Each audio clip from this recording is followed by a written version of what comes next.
Sir ఇప్పుడే మా team లో అందరు చెప్తున్నారు రవి చిరంజీవి గారి వాయిస్ ఆస్తి దించేస్తాడంట. అబ్సల్యూట్లీ వాయిస్ ఒకటే కాదండి, ఇంక్లూడింగ్ బాడీ లాంగ్వేజ్. రవి చూద్దాం. జబర్దస్త్ ఖతర్నాక్ కామెడీ షోకి జడ్జిలు ఇద్దరే అనుకుంటున్నారు. ఇక్కడ ఇంకో జడ్జి కూడా వచ్చారండి. ఆయన ఎవరో కాదు, మెగాస్టార్ చిరంజీవి గారు వచ్చారు. ఆయన మీరు క్లాప్ తో ఒక్క నిమిషం. నమస్తే సార్.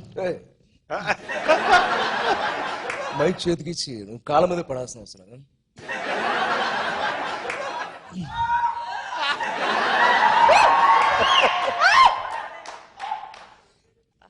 నేను అనుకుంటూ ఉంటాను ఇలాంటి ఫంక్షన్స్ కి హాజరు అవ్వాలని.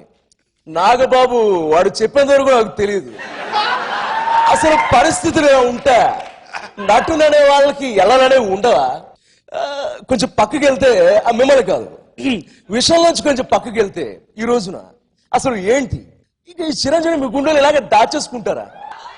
నేను స్థాపించిన బ్లడ్ బ్యాంక్, ఐ బ్యాంక్ వీటన్నిటి కూడా మీరు భుజస్కనాలు వేసుకుని వెళ్ళిపోతూ ఉంటే నాకు ఎంత ఆనందంగా ఉంటుంది. ఈ రోజు నేను ఉన్నాయంటే ఈ స్టాండర్డ్ ఈ స్టార్ట్ ఇదంతా మీరు ఇచ్చింది.